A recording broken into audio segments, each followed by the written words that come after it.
High मिनासान, konnichiwa.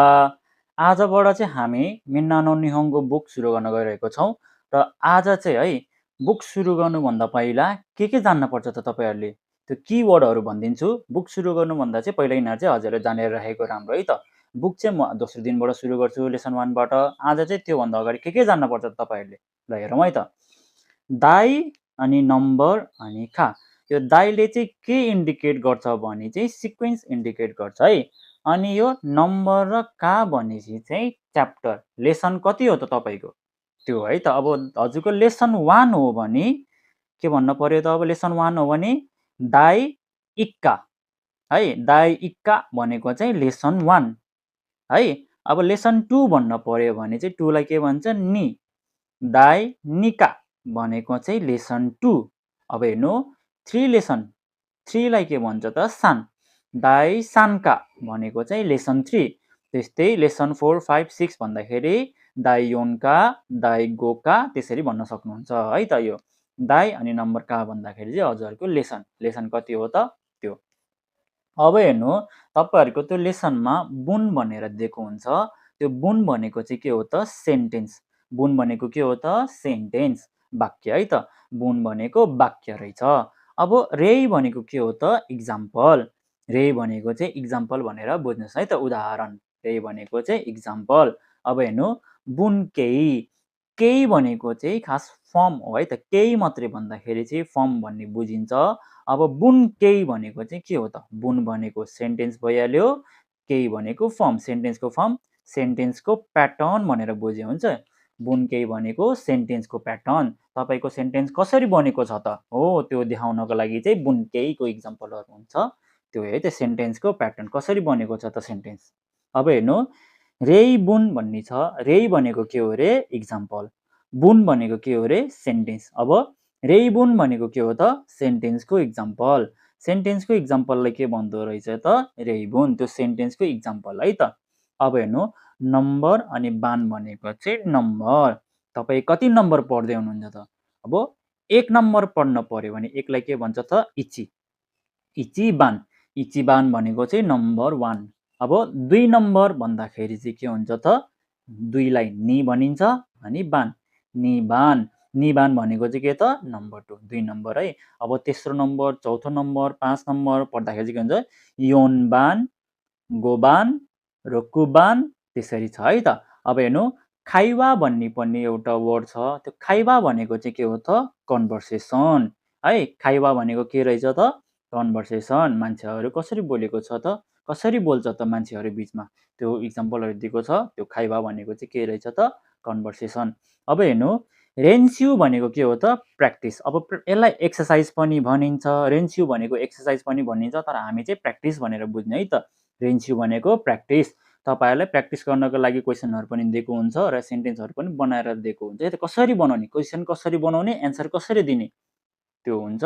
त्यसलाई चाहिँ हामीले रेन्स्यु भन्छ है त। रेन्स्यु एबिसी हुन्छ। त्यो भनेको प्र्याक्टिस ए प्र्याक्टिस बी अनि प्र्याक्टिस सी।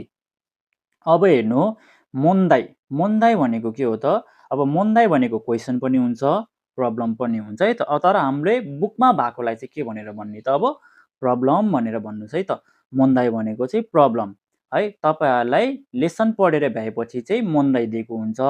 त्यो प्रब्लमको चाहिँ हजुरले सोल्युसन लेख्नुपर्छ है त आफै है। अब टिचरहरूबाट हेल्प लिनुहोस् कि आफै गर्नुहोस् तर कति पढ्नुभयो त त्यो एन्सर लेख्नुहोस् है त। कतिको जान्नुभयो त त्यो प्रब्लम मोन्दाईको एन्सर लेख्यो भने थाहा हुन्छ। अब हेर्नु त्यही मोन्दाईमा चौकाइ भन्ने हुन्छ है त। यही मोन्दाईमा चौकाइ भन्ने हुन्छ। चौकाइ भनेको त के हो त लिसनिङ कम्प्रिहेन्सन है त। लिसनिङ भनेको के रहेछ त चौकाइ। अब लिसनिङ भनेको किकिमास पनि हो भनेर क्वेसन आउन सक्छ। त्यो किकिमास भनेको के हो त सुन्ने। त्यो सुन्नेलाई चाहिँ किकिमास भन्छ है त। अब यो चौकाइ भनेको चाहिँ के हो त तपाईँहरूलाई एउटा स्पिकरमा सुनाउँछ होइन। त्यो स्पिकरको सुनेर तपाईँहरूले एन्सर लेख्न हो। त्यो एन्सर लेख्दा त्यस्तोलाई चाहिँ के भन्छ त चौकाइ भनिन्छ है त। सुनेर त्यसको एन्सर लेख्नेलाई चाहिँ के भन्ने रहेछ त चौकाइ। अब हेर्नु दोक्काइ भनेको के हो त रिडिङ कम्प्रिहेन्सन है त। दोक्काइ भनेको के हो त रिडिङ कम्प्रिहेन्सन। अब हेर्नु रिडिङ भनेको के हो त योमिमास। तपाईँहरूले फेरि दोक्काइ भनेको योमिमास पनि नजिकिनुहोस् है।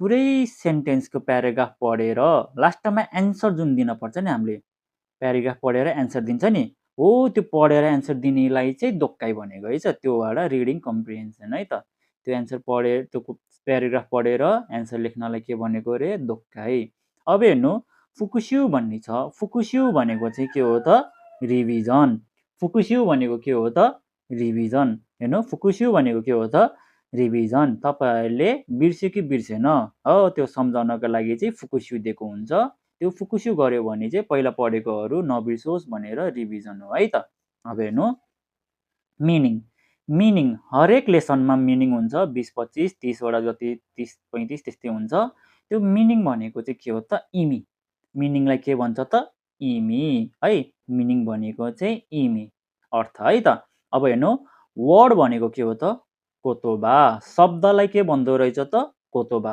हरेक वर्डहरू हुन्छ नि त वर्डले सेन्टेन्स बनाउने हो त्यो वर्डलाई शब्दलाई के भन्दो रहेछ त कोतोबा अब हेर्नु तपाईँहरूले हरेक लेसनमा ग्रामर हुन्छ त्यो ग्रामर पढ्न पर्ने हुन्छ है त व्याकरण अब त्यो ग्रामरलाई के भन्दो रहेछ त बुन्पो ग्रामरलाई जापानिजमा के भन्दो रहेछ त बुन्पो है बुन्पो भनेको चाहिँ व्याकरण अब हेर्नु नाउन नाउन भनेको के हो त है कुनै पनि वस्तु स्थान र व्यक्तिको नामलाई चाहिँ के भन्छ त नाउन भन्छ है त नाम है त कुनै पनि वस्तु व्यक्ति र स्थानको नामलाई के भन्छ नाउन भन्छ त्यो नाउन भनेको चाहिँ के हो त मेइसी है मेइसी भन्दो रहेछ है त जापानिजमा नाउनलाई के भन्दो रहेछ त मेइसी भब भनेको चाहिँ के हो त क्रियापद खान्छु बस्छु हेर्छु गर्छु यो सबै क्रियापदलाई के भन्दो रहेछ त भब र जापानिजमा के हो त त्यसको मिनिङ दौसी है भब भनेको के रहेछ त दौसी है जापानिजमा भबलाई के भन्दो रहेछ त दौसी अब हेर्नु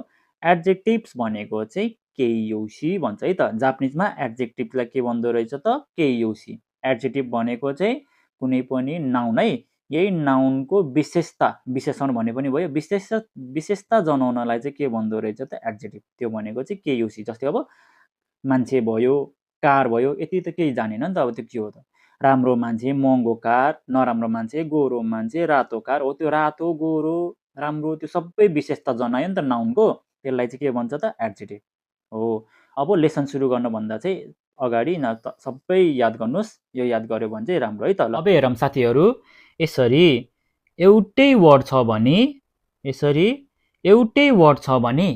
इ ओ भनेर नभन्ने है त के भनेर पढ्न पर्यो त इ अलि लामो भन्न पर्यो इ नभनेर इ है ओ नभनेर ओ भनेर भन्न पर्यो है अलि लामो भन्न पर्यो अब फेरि हेर्नु आ छ भने के भन्नु पर्यो आ है त आ नभनेर आ है एउटै वर्ड छ भने अलि लामो भन्ने है त इ ओ आ नभनेर इ ओ आ भनेर भन्न पर्यो है अनि अर्को भनेको काताकानामा नि त्यही हुन्छ है त अब हेर्नु यो भनेको के भयो बिरु यो भनेको बिरु है त अब यसरी ड्यास दिएर यसरी भयो भने चाहिँ यसलाई चाहिँ लामो भन्न पर्यो बिरु है यो भनेको बिरु भयो यो भनेको बिरु है यो ड्यासको साइन पनि के हो त अलि लामो है यो ड्यास बिनाको वर्ड लेटर भन्दा अलि लामो भन्ने जनाउँछ है त बिरु ठिक छ अब हेर्नु एउटै साउन्डमा इन्ड गर्छ भने पनि त्यसरी ड्यासको तरिकाले भन्ने है त जस्तै अब यो वर्ड छ है त यो दुईटालाई पनि यसरी भन्न पर्यो अनि की पनि इ साउन्ड छ इ पनि इ भयो है त एउटै साउन्डमा इन्ड गर्छ है त दुईटा भनेपछि के भयो त की भन्न पर्यो है त ओ की इ नभनेर ओ की ठिक छ ओ की नभनेर ओ की अब हेर्नु का आ है त दुईटैको एउटै साउन्डमा इन्ड गर्छ है त का पनि यही आ साउन्डमा इन्ड गर्छ अब यसलाई के भन्नु पर्यो र का भन्न पर्यो है का आ नभनेर के भन्नु पर्यो त का हो यस्तो पनि यिनीहरू पनि जानेर राख्नु है त यिनीहरू पनि धेरै युज हुन्छ ल यति नै छ है त हाम्रो लेसनभन्दा अगाडि जान्नुपर्ने कुराहरू तपाईँहरूले केही बुझ्नु भएको छैन भने चाहिँ कमेन्ट गर्नुहोस् म तपाईँको रिप्लाई दिनेछु र छुट्टै त्यसको लागि भिडियो बनाउनु पर्छ भने चाहिँ म भिडियो बनाउनु छु तपाईँलाई यति भिडियो राम्रो लागेको छ भने चाहिँ लाइक कमेन्ट सब्सक्राइब सेयर गरिदिनु होला ल हेरिदिनु भएकोमा धेरै धेरै धन्यवाद माताने